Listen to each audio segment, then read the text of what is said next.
உங்கள் உடம்புல கெட்ட கொழுப்பு எல்லாத்தையும் வெளியேற்றம் செய்யும். எல்டிஎல் அப்படின்னு சொல்லக்கூடிய ஒரு கெட்ட கொழுப்போட அளவு எப்போவுமே அதிகமாகாமல் பார்த்துக்கும். உங்கள் உடலுக்கு தேவையான நல்ல கொழுப்போட அளவை எப்போவுமே பராமரிக்கும். இதனால் உடல் எடை பார்த்திங்கன்னா ஆரோக்கியமான முறையில் சீக்கிரமே குறையிறதுக்கு ரொம்ப ரொம்ப உதவியாக இருக்கும். 3வது முக்கியமான விஷயம், நார் சத்து அதிகமுள்ள ஒரு காய்கறி. நார் சத்து அப்படின்ற ஊட்டச்சத்து உடல் எடையை குறைக்கணும்னு நினைக்கிறவங்களுக்கு கட்டாயம் சாப்பிட வேண்டிய முக்கியமான ஊட்டச்சத்து.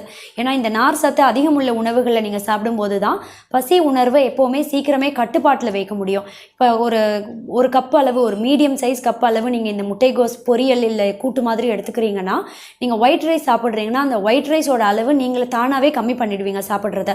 ஏன்னா இந்த முட்டைகோஸ் அப்படின்றது நார் சத்து அதிகமாக இருக்கிறதால பசி உணர்வை கட்டுப்பாட்டில் வைக்கும். அதே மாதிரி முட்டைகோஸ் சாப்பிட்றீங்க அப்படின்னா அதுக்கப்புறம் ஒரு மணி நேரத்தில் இல்லை ஒரு 1.5 மணி நேரத்தில் தேவையில்லாத ஒரு பிஸ்கெட்டோ இல்லை ஏதோ ஒரு ஜங்க் ஃபுட்டோ சாப்பிடணும் அப்படின்ற அந்த ஒரு உணர்வையும் இதை கம்மி பண்ணும். ஏன்னா இதில் இருக்கக்கூடிய நார் சத்து